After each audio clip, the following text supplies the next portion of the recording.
ಬನ್ನಿ ವೀಕ್ಷಕರೇ, ಮುಂದಿನ ರಾಶಿ ವೃಶ್ಚಿಕ ರಾಶಿ. ವೃಶ್ಚಿಕ ರಾಶಿಯ ಒಂದು ಜೂನ್ ತಿಂಗಳ ಮಾಸ ಭವಿಷ್ಯ ಹೇಗಿದೆ ಅಂತ ತಿಳ್ಕೊಳ್ಳೋಣ. ಮೇಡಮ್, ಮುಂದಿನ ರಾಶಿ ವೃಶ್ಚಿಕ ರಾಶಿ. ವೃಶ್ಚಿಕ ರಾಶಿಯವರಿಗೆ ಜೂನ್ ತಿಂಗಳ ಮಾಸ ಭವಿಷ್ಯ ಹೇಗಿದೆ ಅಂತ ತಿಳಿಸ್ಕೊಡಿ. ಖಂಡಿತವಾಗಿ ನೋಡಿ, ವೃಶ್ಚಿಕ ರಾಶಿಯವರಿಗೆ ಇವಾಗ ಗುರುಬಲ ಬರ್ತಾ ಇದೆ.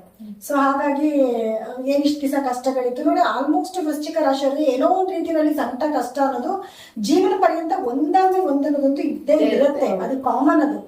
ಅದ್ರ ಜೊತೆನಲ್ಲಿ ಅವಾಗವಾಗ ಅವ್ರಿಗೊಂದು ಒಳ್ಳೇದಾಗಿರ್ಬೋದು ಅಥವಾ ನೆಗೆಟಿವ್ ಆಗಿರ್ಬೋದು ಬರ್ತಾ ಇರುತ್ತೆ, ಹೋಗ್ತಾ ಇರುತ್ತೆ.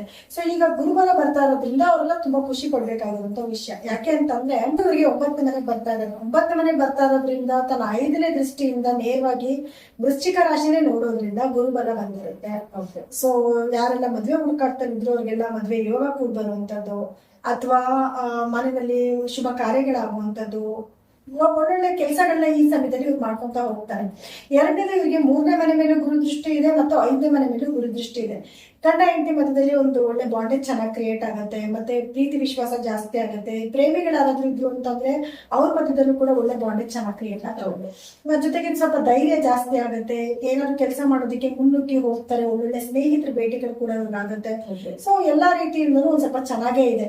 5ನೇ ಮನೆ ಮೇಲೆ ಶನಿ ಕುತ್ಕೊಂಡಿದ್ರು ಕೂಡ ಗುರುದೃಷ್ಟಿ ಬೀಳ್ತಾ ಇರೋದ್ರಿಂದ ಮದುವೆ ಯೋಗಗಳು ತುಂಬಾ ಚೆನ್ನಾಗಿ ಕೂಡ ಬರುತ್ತೆ. ಜೊತೆಗೆ ಮಕ್ಕಳಾಗಿಲ್ಲ ಅಂತ ತುಂಬಾ ದಿವಸದಿಂದ ಯಾರು ಕೋರುತ್ತಿದ್ರು ಅವರೆಲ್ಲರಿಗೂ ಕೂಡ ಒಂದು ಒಳ್ಳೆ ಸುದ್ದಿನ ಕೇಳ್ಬೋದು ಈ ಒಂದು ಸಮಯದಲ್ಲಿ. ಜೊತೆಗೆ ಕುಜನ ದೃಷ್ಟಿ, ಕುಜ ಅಂತ ನೋಡಕ್ ಹೋದಾಗ ಲಗ್ನಾಧಿಪತಿ ಆಗಿರುವಂತಹ ಕುಜನ 7ನೇ ಮನೆಯಿಂದ ತನ್ನ ಸ್ವಂತ ಮನೆಯ ನೋಡ್ತಿದ್ದಾನೆ. ಸೊ ಹಾಗಾಗಿ ಒಳ್ಳೆ ಸಮಯ ಹೌದು, ಆದ್ರೆ ಸ್ವಲ್ಪ ಆತುರ ನಿರ್ಧಾರಗಳನ್ನ ತಗೊಂತಾರೆ, ಒಂಚೂರು ಅವಾಯ್ಡ್ ಮಾಡ್ಕೊಬೇಕಾಗಿ ಬರುತ್ತೆ. ಇನ್ನ 8ನೇ ಮನೆಯಲ್ಲಿ ಸೂರ್ಯ ಅಂದ್ರೆ 7ನೇ ಮನೆಯಿಂದ 8ನೇ ಮನೆಗೆ ಸೂರ್ಯ ಹೋಗೋದ್ರಿಂದ ಅನಿರೀಕ್ಷಿತ ಘಟನೆಗಳು ನಡೀಬಹುದು. ಇವಾಗ ತುಂಬಾ ದಿವಸಗಳಿಂದ ಭೂಮಿದೇನೋ ಸ್ವಲ್ಪ ತಗರಾಲಿರುತ್ತೆ ಅಂತ ಇಟ್ಕೊಂಡು ಇವ್ರ ಪರವಾಗಿ ಆಗ್ಬಹುದು, ಅಥವಾ ಕೈ ಬಿಟ್ಟು ಕೂಡ ಹೋಗ್ಬಹುದು. ಎರಡೂ ಕೂಡ ಆಗುವಂತ ಸಾಧ್ಯತೆಗಳಿರುತ್ತೆ. ಗೌರ್ಮೆಂಟ್ ಇಂದ ತುಂಬಾ ದಿವಸದಿಂದ ಹಣ ಬಂದಿಲ್ಲ ಅನ್ನೋದು ಕೂಡ ರಿಲೀಸ್ ಆಗೋ ಚಾನ್ಸಸ್ ಕೂಡ ಇರುತ್ತೆ. ಮತ್ತೆ ಇವರಿಗೆ 9ನೇ ಮನೆಯಲ್ಲಿ ಗುರು, ಶುಕ್ರ ಮತ್ತೆ ಬುಧರ ಒಂದು ಸಂಚಾರ ಕೂಡ ಆಗ್ತಾ ಇರೋದ್ರಿಂದ ಖಂಡಿತವಾಗ್ಲೂ ಇವರ ಭಾಗ್ಯ ಸ್ಥಾನಕ್ಕೆ ಒಳ್ಳೇದು. ಅಂದ್ರೆ ಇವ್ರಿಗೆ ಏನಾದ್ರು ತುಂಬಾ ದಿವಸದಿಂದ ಕೆಲವೊಂದು ನಿರೀಕ್ಷೆಗಳಿತ್ತು ಅಂದ್ರೆ ಆ ಕೆಲಸಗಳಾಗುವಂಥದ್ದು, ಇವ್ರು ಎಕ್ಸ್ಪೆಕ್ಟೇಷನ್ ಮಾಡೇ ಇರಲ್ಲ ಅಂತ ಒಳ್ಳೊಳ್ಳೆ ಕೆಲಸಗಳು ಜೊತೆಗೆ ಆಗ್ತಾ ಹೋಗೋದು ಎಲ್ಲರೂ ಕೂಡ ಆಗುತ್ತೆ. ಇದ್ರ ಜೊತೆಗೆ ಕೇತುವಿನ ಸಂಚಾರ ಅಂತ ನೋಡಕ್ ಬಂದಾಗ 10ನೇ ಮನೇಲಿ ಕೇತುವಿನ ಸಂಚಾರ ಇದೆ. ಇವ್ರಿಗೆ ಏನಾದ್ರು ಕೆಲಸಗಳ ಅನುಕೂಲಗಳಾಗುವಂಥದ್ದು ಮತ್ತೆ ಒಳ್ಳೊಳ್ಳೆ ಆಪರ್ಚುನಿಟೀಸ್ ಬರುವಂಥದ್ದು ಎಲ್ಲರೂ ಆಗುತ್ತೆ. ಬಟ್ ತಡೆ ಆಗುತ್ತೆ. ಕೇತು ಇದಾನೆ ಒಂಚೂರು ನಿಧಾನಗತಿನಲ್ಲಿ ಸ್ಲೋ ಆಗೋದು ಈ ರೀತಿ ಆಗುತ್ತೆ. ಮೇಜರ್ ನೆಗೆಟಿವಿಟಿ ಅಂತ ಏನು ಇಲ್ಲ ಮೇಡಮ್. ನಿಮ್ಗೆ ಬಂದ್ರೆ ಗಂಡ ಹೆಂಡತಿ ಮಧ್ಯದಲ್ಲಿ ಸಣ್ಣ ಪುಟ್ಟ ಭಿನ್ನಾಭಿಪ್ರಾಯಗಳು ಬರ್ಬೋದು. ಒಳ್ಳೆ ಮನೆ ಅಧಿಪತಿ ತುಂಬಾ ಒಳ್ಳೆ ಸ್ಥಾನದಲ್ಲಿ ಇದ್ದಾರೆ, ಆದ್ರೂ ಕುಜನ ನೇರ ದೃಷ್ಟಿ ಲಗ್ನಾಧಿಪತಿನೇ ಆಗಿದ್ದಾನೆ. ಕುಜನ ನೇರ ದೃಷ್ಟಿ ಬೀಳ್ತಾ ಇರೋದ್ರಿಂದ ಕುಜನ 7ನೇ ಮನೆ ಕೂತಿರೋದ್ರಿಂದ ಸ್ವಲ್ಪ ಸಣ್ಣ ಪುಟ್ಟ ಭಿನ್ನಾಭಿಪ್ರಾಯಗಳು ಬರ್ಬೋದು. ಆದ್ರೂ ಗುರು ದೃಷ್ಟಿ 5ನೇ ಮನೆ ಮೇಲೆ ಇರೋದ್ರಿಂದ ಯಾವ್ದು ಮೇಜರ್ ಅಷ್ಟು ಪ್ರಾಬ್ಲಮ್ಸ್ ಆಗುತ್ತೆ ಅಂತಂದ್ರೆ ಇವ್ರಿಗೆ ಎಲ್ಲಾ ರೀತಿಯಾಗಿ ಒಂದು ಶುಭ ಸಮಯ ಅಂತ. ಹೌದು.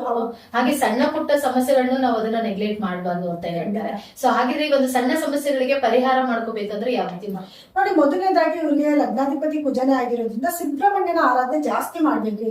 ಸುಬ್ರಹ್ಮಣ್ಯ ಸ್ವಾಮಿ ದೇವಸ್ಥಾನಕ್ಕೆ ಪ್ರತಿ ಟ್ಯೂಸ್ಡೇಸ್ ಹೋಗುವಂಥದ್ದು, ಸುಬ್ರಹ್ಮಣ್ಯ ಅಷ್ಟಕಂ ಅಂತ ಬರುತ್ತೆ ಅದನ್ನ ಕೇಳುವಂಥದ್ದು, ಇದನ್ನೆಲ್ಲ ಕೇಳೋದ್ರಿಂದ ಏನಾಗುತ್ತೆ, ಮೊದಲಿಗೆ ಇವರ ರಾಶಾಧಿಪತಿ ಬಲ ಆಗ್ತಾನೆ.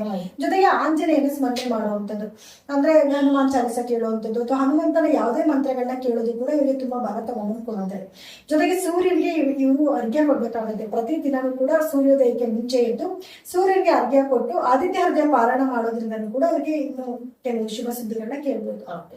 ನೋಡಿದ್ರಲ್ಲ ವೀಕ್ಷಕರೇ, ಈ ಒಂದು ವೃಶ್ಚಿಕ ರಾಶಿಯ ಜೂನ್ ತಿಂಗಳ ಮಾಸ ಭವಿಷ್ಯ ಹೀಗಿತ್ತು ಅಂತ. ಹಾಗಿದ್ರೆ ಬನ್ನಿ ಮುಂದಿನ ರಾಶಿ ಬಗ್ಗೆ ತಿಳ್ಕೊಳ್ಳೋಣ.